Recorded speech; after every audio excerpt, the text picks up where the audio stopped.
Okay, I am so thrilled to introduce to you Diana Tatlock. She is from among us. She goes to one. And the neat thing about this Bible study, as with any Bible study, but I'm partial to this one. The neat thing about this is that everyone in this room has got a story, and everyone in this room is on a journey. And Diana has got a story, and she is also on a journey as well. And some of us are, a little ahead than others as far as our journeys, because we've been walking them a lot longer. And Diana's one of those people that I would go to because she has been on an incredible journey. And maybe her story's not exactly like yours, but her journey is very similar. And so I want you to keep that in mind as you hear her, because I want you to use her as a resource also. So after this, if you have any questions for her, just come up and talk to her. Grab her. She doesn't have to go to her small group. So anyway, so Diana, one of the other ways you know about a person is by knowing their children. And Diana has 4 children, 3 boys and 1 girl. I know 2 of them personally. One of them is in charge of our nursery, Carol Peterson. And so those of you that have not they love Carol. Yeah. And the other one is the pastor of Grace Chapel, Mike Tatlock. And so, and I know Mike too, and he's an incredible guy. Yeah. So anyway, Diana raised him. So I am just thrilled to introduce you to Diana, and she has got an incredible story for you to hear today. So thank you, and welcome Diana Tatlock. Okay. Hi. Well, ladies, actually after those songs, pretty much we could say amen and go. That's my testimony, but they've asked me to share my story, and it really is God's story. It's not about me. It's all about what God has done. And when they asked me to speak, and knowing that we were going through the women of the Bible, the one who came to my mind was, of course, Naomi, because I've walked pretty much the same kind of path that she walked. So I would ask you, if you have your Bibles, to turn to the book of Ruth. I'd like to read the first chapter. Kind of tells us a bit about Naomi. First chapter of Ruth. In the days when the judges ruled, there was a famine in the land, very possibly because of God's judgment. Sorry, just saw my daughter sneak in. That's okay. She's my rock. And by the way, be patient with me, because this story I might get a little emotional, so just be patient. I'll try to keep it at a minimum. And a man from Bethlehem in Judah, together with his wife and 2 sons, went to live for a while in the country of Moab. The country of Moab was a place, Moab was the descendant of Lot. He was the result of a union between Lot and his daughter, and Moab was the son that was born. And so the Moabites actually throughout history were not exactly the friends of Israel.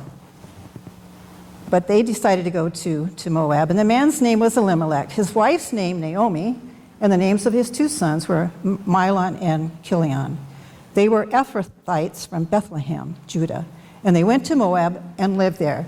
So Bethlehem was on the west side of the Dead Sea, and Moab was on the east side, about 60 to 75 miles. And it took them about 7 to 10 days to get there. Now Elimelech, Naomi's husband, died, and she was left with her 2 sons. They married Moabite women, one named Orpah and the other Ruth.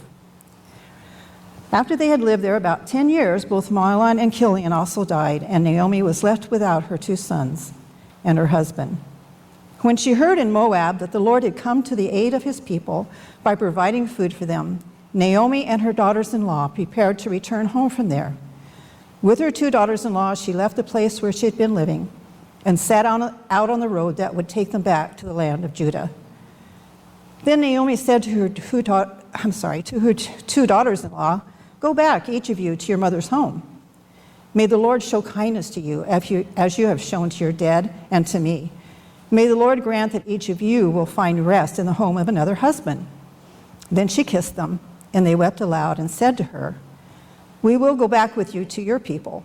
But Naomi said, "Return home, my daughters, Why would you come with me? Am I going to have any more sons who could become your husbands? Return home, my daughters. I am too old to have another husband. Even if I thought there was still hope for me, even if I had a husband tonight and then gave birth to sons, would you wait until they grew up? Would you remain unmarried for them? No, my daughters, it is more bitter for me than for you, because the Lord's hand has gone out against me. At this, they wept again. Then Orpah kissed her mother-in-law goodbye, but Ruth clung to her. Look, said Naomi, your sister-in-law is going back to her people and her gods. Go back with her. This is the third time that Naomi has asked Ruth to go back. But Ruth replied, don't urge me to leave you or to turn back from you. Where you go, I will go. And where you stay, I will stay. Your people will be my people, and your God my God. Where you die, I will die, and there I will be buried. May the Lord deal with me, be it ever so severely, if anything but death separates you and me.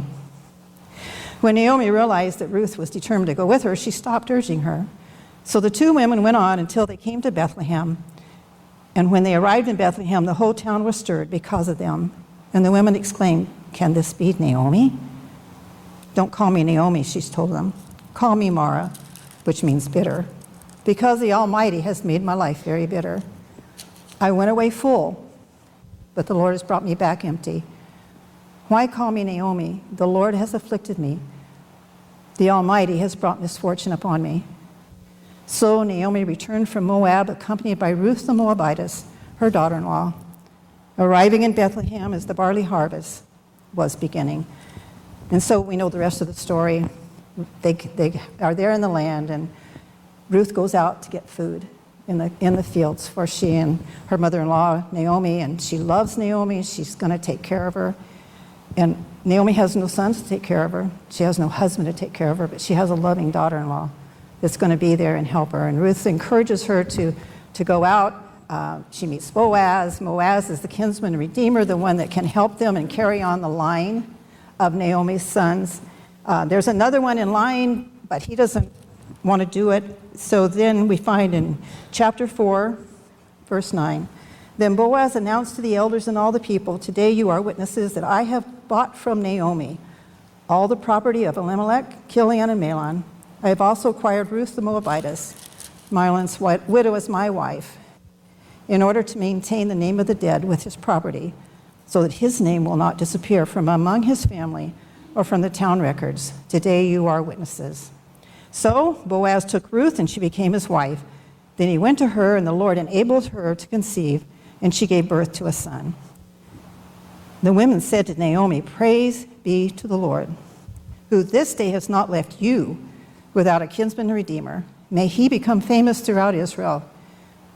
And we know that he did, because his name was Obed, and he was the line through which Jesus came. She had no idea how God was going to bless her beyond her life. It's going to be amazing, and she had absolutely no idea. He will renew your life. Talking about Obed, not Boaz. He will renew your life and sustain you in your old age. For your daughter-in-law, who loves you and who is better to you than 7 sons, has given him birth. Then Naomi took the child, laid him in her lap, and cared for him. The women living there said, Naomi has a son. And they named him Obed.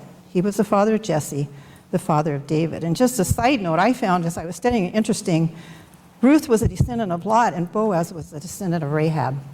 So we see how God's mercy works in our lives. A lot of times we're thinking pretty messed up, but God takes our messed up lives and uses them for good. So I'll come back to Naomi in a bit, but since I was asked to share my story, I'll just start with that. I was born and raised in a small desert town in Southern California in a godly home by awesome Christian parents. Loved me dearly, affirmed me, and it was awesome. I grew up in a great church, and that church was my life, and I'm so thankful that I had that solid, firm foundation in God's Word and living a Christian life. That would play a big part in the rest of my life, but I'm just so thankful for that, thankful for the godly parents that I had. So then, after graduating from high school, I went to a local community college, and one day I was walking, or had gotten out of my car in front of our house, and I believe that God uses ordinary things sometimes to accomplish extraordinary things. And sometimes things seem kind of small and unimportant in our lives. And this day, a neighbor came down the street and wanted to show me something in a magazine. Well, this wasn't a family that we really hung out with. So why in the world he wanted to show me this magazine, I had no idea. But he wanted to show me a picture, an ad in the magazine, and in this ad was a guy I went to high school with. He was all excited about that. Well, I didn't know the guy, and I don't really care. But my eye was caught by the ad, and it was an ad for a Christian college in the Los Angeles area. Well, I felt that God was calling me to go to a Christian college. I checked that one out, and sure enough, for my second year of college, that's where I went. And I remember telling my pastor and his wife before I left in August to go there, I'm going to Bible college and I'm not getting married. I was engaged in January. So God had other plans. A year and a half later, we got married, and we, along the way, the Lord gave us some awesome children, 4 children. Mark, my oldest, Carol, my second, and then Mike, and then Jason, and which have been an awesome or amazing blessing to my life. My husband became a pastor, and in fact, I was telling Jules, the first pastorate he had when he left, it's just such a small world. When he left his first pastorate, Jules' father-in-law became the next pastor. So, yeah, small world. Anyway, he became a pastor, and after some time, he decided he actually wanted to go into teaching.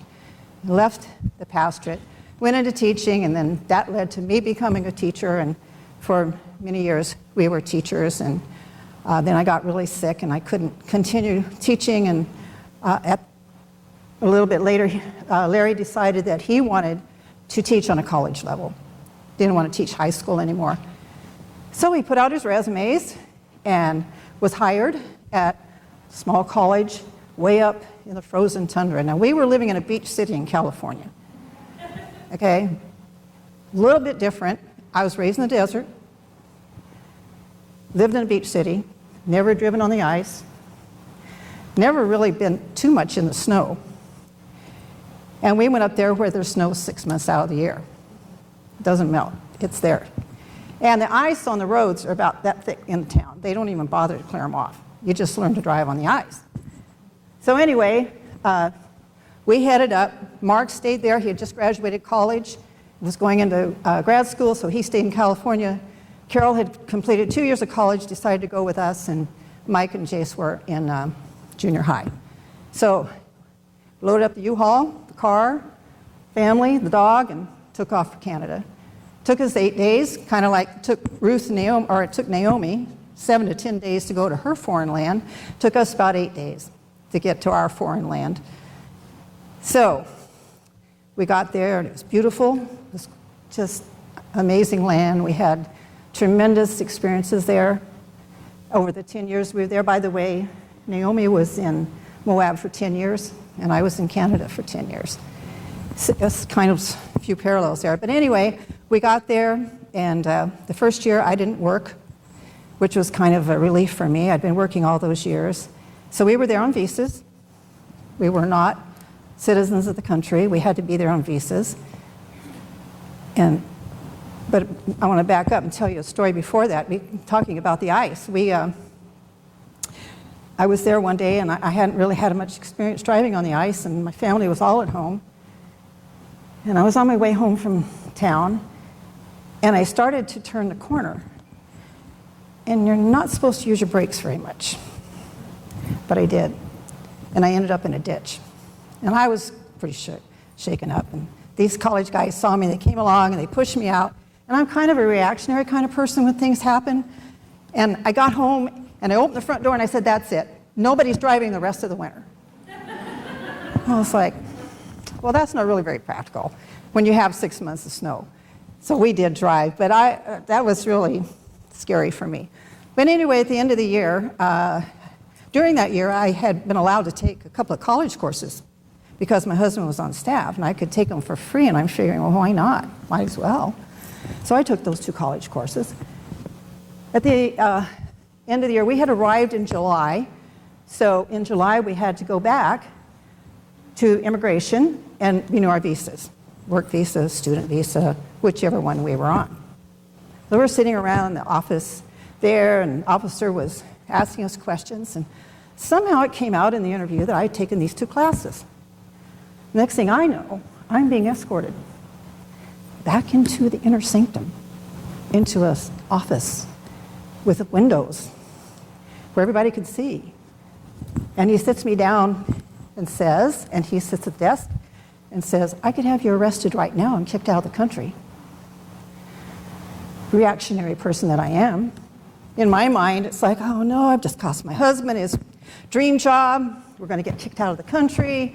And I start crying, and I wasn't sobbing, and I wasn't making a big scene, but I was like, wow, what's going to happen now? So he starts asking me all these questions, and he gets to the bottom and said, have you been back to the States, across the border, in this year? And I said, yeah. My mother-in-law had passed away, and we went to her funeral, and my dad had a heart problem, and I flew down to be with him. He said, oh, well, that takes care of it. Tore up the form, and I was free to go. Don't ask me. I don't have an answer. For some reason, because I'd been back into the States, it was okay that I'd taken a class. I wasn't a criminal anymore. I was like, oh my word. So being in a foreign land can be really scary because you don't have the rights of natural-born citizens. And so there was always that little bit of fear throughout our time there. So fast forward, 10 years later, in May, there was a very special graduation at the college. And by this time, I was working there. I only did not work the first year. And this graduation was very special because my daughter had been very ill the first year we got there. And so she had to put her studies on hold for a while. And Mike spread his studies out over 5 years instead of doing them in 4. Jason had done his in 4. The 2 boys had been married during that time. And so at this graduation, my daughter, my 2 sons, their wives, and a sister of my daughter-in-law all graduated at the same time. So it was pretty special. And then Jason and his wife went to British Columbia because they were going to be going to Israel for 2 years, where Jason was going to start his graduate studies. Mike and Bern moved to Portland. Mike was going to start his graduate studies at Multnomah Biblical Seminary, and Carol stayed in Canada. She was on staff at that time, and she decided to stay. And then in July, I have to gather my thoughts just a moment. We were going to have a very special event at the college. It's going to be like a 2 or 3 day event. It's really huge. Lots of people were going to be coming in from out of town, out of country, out of state. And the nature of my job was to prepare for them, to make sure we had to turn the dorms rooms into like hotels. I was the campus hostess, and my job was to make sure that everything was prepared for all these guests that were going to be coming. Well, Larry was going to be a speaker. It was actually a homecoming, and he was going to be a speaker, but he'd been asked to go on Monday to a Bible camp to train some counselors because there were some kids coming who actually were involved in a cult. And one of his areas of expertise was false religions, cults, and things like that. And so they wanted him to come train them so that they could work with these kids, these students who were coming. And he asked me to go with him, and I did accompany him a lot of the time. He did a lot of outside speaking in various places. He would travel, like on the weekends. And so this was a Monday, and I thought, I really have a lot of responsibility to get this thing going for this homecoming. I better stay. Better not go with you. So he woke me up that morning, kissed me, and said, I love you. And he left. And I said something so profound and tender and loving. I said, there's $10 in my purse if you need it.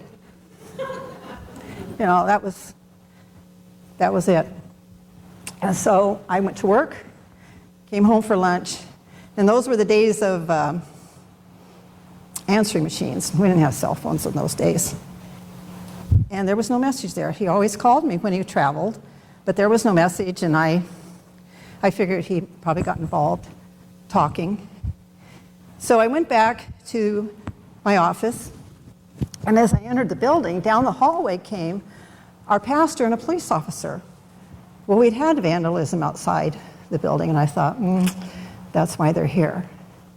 So they followed me into my office, and the police officer said, "Are you Diana Tatlock, wife of Larry Tatlock?" And my first reactionary thought is, oh no, what have we done to be in trouble with the police?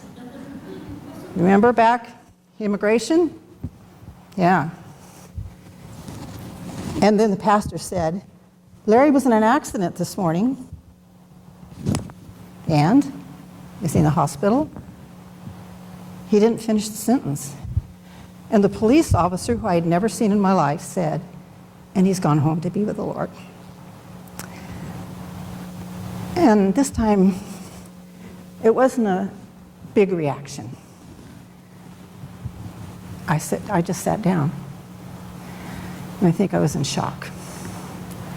I'd had a great morning. I didn't have any dark forebodings of like, oh, something's going to happen. I was doing great that morning and didn't know that he was already gone. He was in Canada, there are a lot of gravel roads, and when you travel those gravel roads, the dust comes up a lot, and it was a beautiful, beautiful, still, calm July morning. And as he was traveling, he was about 10 miles from the camp.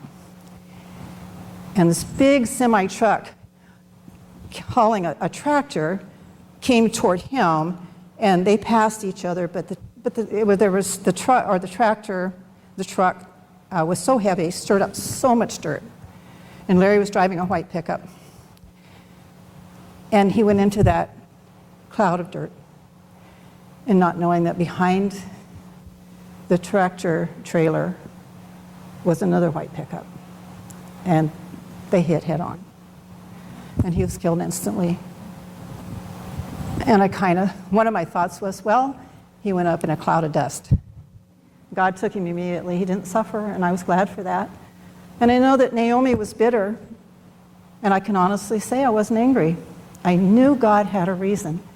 I didn't know what it was. I know that at his funeral, I know that Larry had impacted a lot of people, because this was a missionary kind of school, so people would go out into all parts of the world. And I knew that he had impacted a lot of people. He was an awesome teacher. He really was. He was a great teacher, loved people, had a heart for evangelism. He was just like, his passion was to win people for the Lord. And I remember the former pastor of the college came to me right after it happened, and he just looked at me and said, "Why Larry?" He was in the peak of his ministry. He was reaching people for the Lord and just impacting. And I can't answer that, and I don't have to answer that. I know God has an answer, and I'll know someday. I'll know the impact that of Larry's death had. And I can tell you one thing that I know is that at his funeral, and I think there were around 900 people at his funeral, and that was during the summer, and then when school was back in session, the school actually had a memorial service for him. But my children got up and spoke about their dad at that funeral. I couldn't. I just was doing well to just maintain and not pass out. And they got up, and they gave such a testimony of their dad that others said they wanted to be that kind of dad. Maybe that's why. I don't know. And for years after that, I continued to hear things from people in different places about my husband. So that was a great thing. So to go back to when this first happened, I was sitting there, and was like, I've got to tell my sons. They're all gone. they're in different places. I'm sorry, they're not all gone, but they're in different places. And of course, Carol immediately came to me. She was there with me, and our friends came, and I was sitting there in my office, and I wanted to call my sons, and I wanted to tell them that their dad was gone. Didn't want anybody else to do it. So someone had called the first one, handed me the phone as soon as my son got on the phone. I can't do it. I couldn't talk to him. It was too much. And so someone had to do it for me. And the thing is, in the days that followed, I can tell you that I would give you this piece of advice. If you know someone that's going through a hard time, if you don't know what to say, don't say anything. You know, sometimes it's more hurtful to say something that you don't really need to say. And I can tell you right now, I'm totally going off of things I prepared to say, but I'm just going to share with you what the Lord puts on my heart. And anyway, I remember one day I was in a store and I saw this guy there, and I was like, I do not want to talk to him. I just don't want to talk to him. Just stay out of my way. And I went to the back of the store. This is really mature, you know, kind of hid in the back of the store. Well, he found me. I was like, oh, you got to be kidding. He came up to me and he says, well, what will be, will be. I was like, just, you know, you just feel like saying, just shut up, go away. You don't know what you're doing. It's not being helpful. And then another family, they were so awesome, great, so wonderful and thoughtful what they did. This family, they came to our house right after Larry died, and they said, well, we're going on a family camping trip. We're going to take you with us. Like, are you kidding me? I just lost my husband. Why in the world would I want to go hang out with you and your family? I know, I'm being really unspiritual, but that's the way I felt, you know? It's like, leave me alone. And then school was going to start, and the faculty and the staff were all together, as you do before school starts, and I was sitting there, and this lady came up to me, and she said, oh, my husband and I, we just had the most wonderful trip together, and she's going on and on, and I'm like, are you kidding me? Do you have any idea? I just lost my husband a few weeks ago. I don't really want to hear about how wonderful it was for you and your husband to be together. And so it's in those times, you know, you're really weak. You really don't, it's not that you're trying to be mean or anything, but it's like, please, if you can't just put your arm around me and hug me and say, I'm praying for you, or I love you, don't say, oh, I understand, I get it, because you don't. So don't say the wrong thing. And the other thing, too, is expectations. I felt that there were expectations from people you know, to get on with your life. You got to get involved with women. You got to go on mission trips. You got to do this. You got to do that. And you're like, no, it's like a runner with a broken leg. You don't go do those things until you heal. You wouldn't think of running a marathon with a broken leg. And so you need to be able to heal when you're going through hard times. And people need to understand that, and they need to let you cry. I think our society does not allow us to grieve. If you see in other countries, you see women wailing and carrying on, and they're able to express all these emotions of grief, but not in our society. It's like, you gotta be strong. Don't let anybody know that you're hurting. And I think that's really damaging, because we need those in our lives that will allow us to grieve. My poor daughter, she's seen the good, bad, and the ugly, but she's been there for me. She's there all the time. She supports me, loves me, writes me notes of encouragement. She'll send me texts, and she's been a real solid rock. My kids have been awesome, and I'll share that in a minute. So that story doesn't end there. My mom says, will you come to California and tell your dad? Because he'd had a stroke some years before, and she was afraid of what the news would do to him. And I said, okay, I'll come for the holidays. I'll come for Thanksgiving and Christmas, and I'll tell him. So, traveled to California, told my dad, and he took it really well. He cried, but he did very well. And a few days, I went back up to LA with Mark and Lisa, his wife, on a Saturday. And Sunday morning, got a call and said, your mom's in the hospital with a heart attack. Where'd that come from? I just left her. She's been fine. She died 2 days before Christmas. And that was pretty hard. In fact, I remember they had her over in Scripps Hospital in San Diego, and they were going to do an angiogram or angioplasty, something like that. And they took me back to a waiting area, and I sat down on this bench, and I looked up, and there was this big glass window, and there was my mom laying on the table. And I'm like, they didn't tell me that's where they were taking me. I didn't want to sit there and watch them working on my mom. I was already so emotionally raw with my husband's death. I couldn't handle sitting there watching the doctors work on my mom. So it was like, wow, double time. But anyway, she did. She passed away 2 days before Christmas. And Carol and I were getting ready. By this time, Carol had joined us, and I was at my son's house getting ready to go back to Canada. And the night before I was ready to go, one of my son's colleagues called him and said, "Is your mom still here? I have a job for her." Well, I still had my job at Prairie, still had my house. Carol was there, and I'll tell you more about who else was there. I'm going to save that for a minute. But anyway, I didn't really want to go, but should I go? Well, talking about it and everything, decided, yeah. So I moved to California. My son really wanted me to come there. And I went there, and my son and my daughter-in-law made a home for me in their 2-bedroom apartment.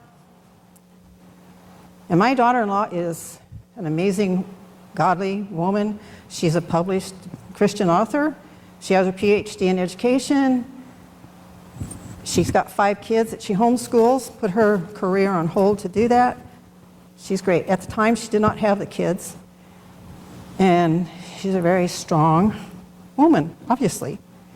And can you imagine taking your mother-in-law into your home, especially a grieving one? She was willing to do it, but let's just say that it was a little difficult for both of us. And eventually, I also had a really abusive boss at the college, believe it or not, a Christian college, but he ended up getting fired later because the guy is revolted. He was so abusive. I moved to Portland at the same time. Carol and Mike and Bern were here. So we all came to Portland, and now we're in Wilsonville. That's kind of a part of the story of what happened. So there have been negatives, yes. It's been really hard. My car became my refuge place.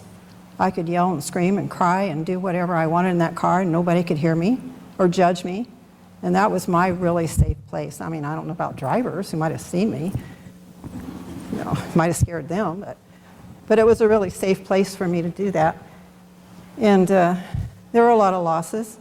I lost my best friend of 33 years. We still held hands when we walked down the street. I didn't have him there to put his arm around me when I needed it. I lost identities. I was no longer a professor's wife, a pastor's wife.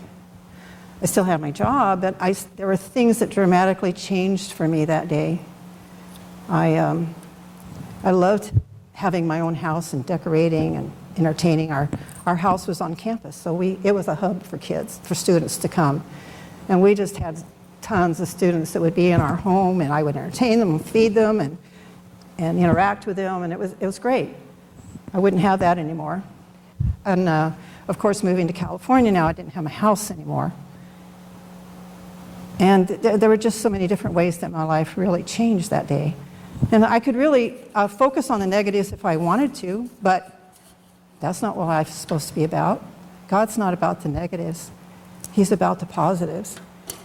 And so I'm going to share some of those. And this is what I was going to share to you about who else was there with me in Canada. Shows you what kind of kids my Heavenly Father has given me. You have to forgive me if I brag a little bit on my kids. They're pretty awesome. I keep using that word, I know, but the kids came All my family came back as soon as Larry passed away. And then, of course, Jason and Krista had to leave. They were going to go to Israel. Mike and Vern gave up their plans. And they'd already moved to Portland, and they totally gave it up and moved back to Canada to be with me. Totally sacrificed their plans to be with me, and I think that speaks pretty highly of their character, that they were willing to do that. And so they were there back in Canada. Mike went on staff at the college. And of course, Carol was there. I've already told you about her. She's been a rock for me. And she still is. She calls me and checks on me, sees how I'm doing. I see her just about every day. I've lived with Mike and Vern. I've lived with Brad and Carol. And right now I'm living with Mike and Vern. I've also had my own apartment at different times.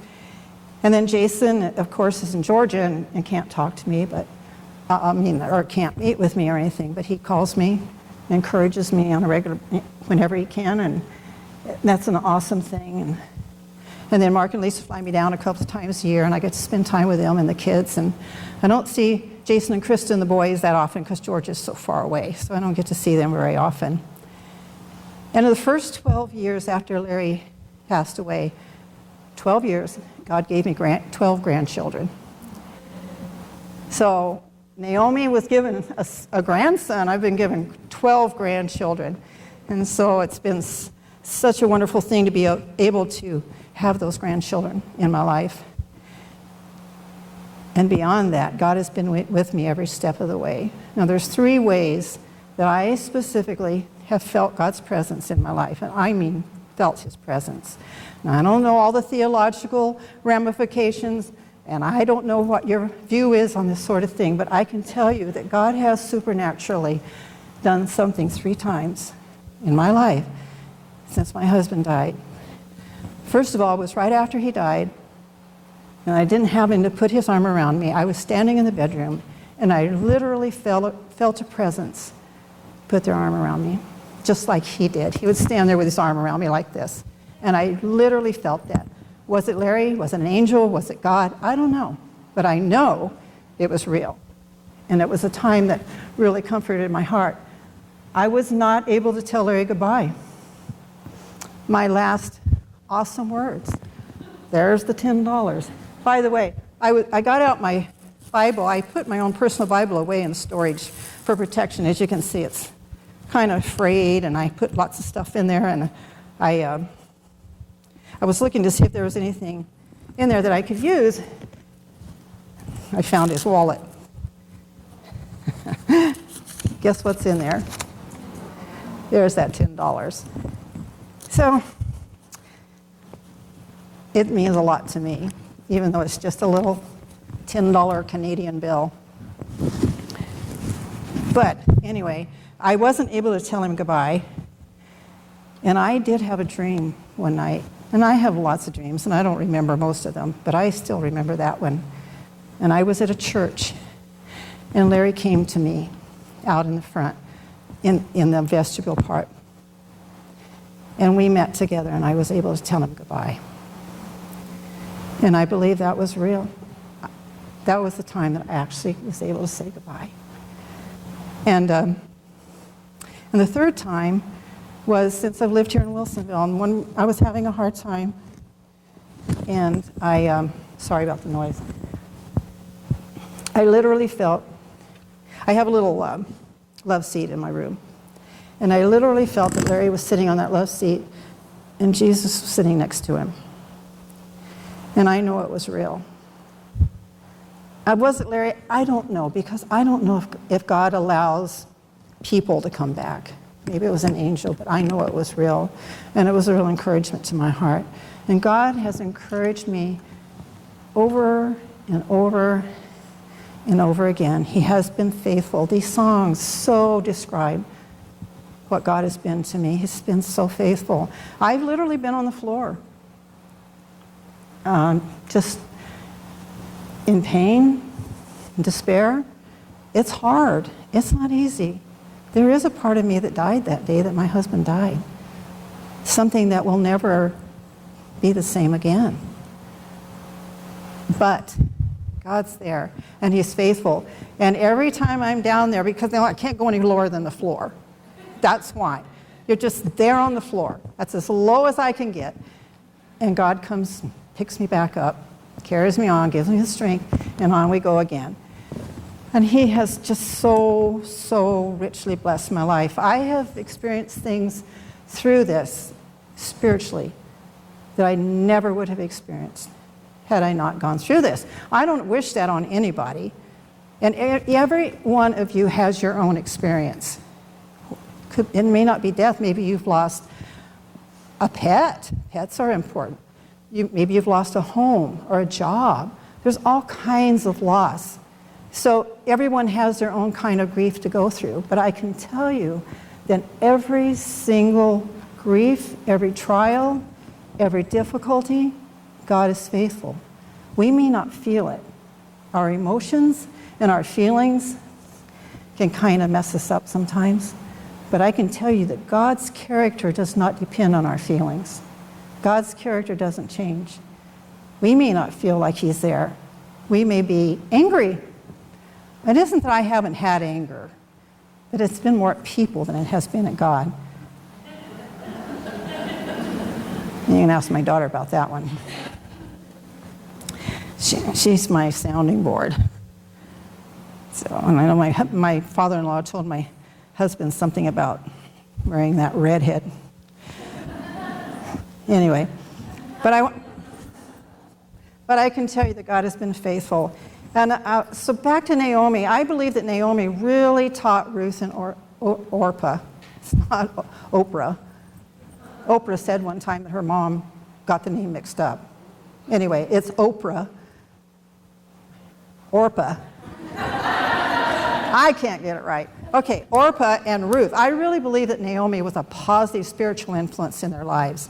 I believe that's why Ruth came to know the Lord and followed the true and living God. And I believe she was loving and caring and an awesome mother-in-law. And look at the result. Look at the kind of daughter-in-law she had. It's really great. I did not have that kind of mother-in-law. My mother-in-law was not actually in favor of my husband and I getting married. Her husband was an invalid. He'd had a stroke at the age of 45.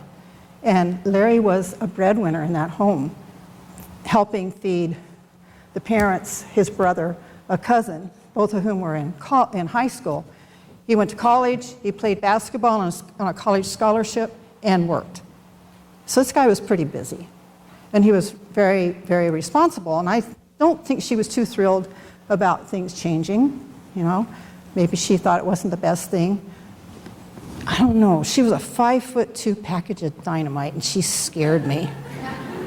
And I walked around most of my life with a little pain in the pit of my stomach whenever she was around. I loved her, and we had a relationship, but she wasn't always the kindest to me. I remember when my daughter was born, and she walked in the room and saw her for the first time, she said, "How'd you ever have such a beautiful baby?" I'm like, wow. My self-esteem went through the roof. I'm like, thank you very much. Appreciate that. I just, in different ways, when my first was born, he was born 2 weeks before our first anniversary. So how many months is that? 11 and a half months, right? She said to me in the car, as we were driving after he was born, "Well, it's a good thing he wasn't born any earlier." Well, thank you for that vote of confidence in my character. So I lived with this for years. Birthday time, for my husband, she'd buy him a really nice pair of shoes. She gave me $5. You know. So, thank you very much.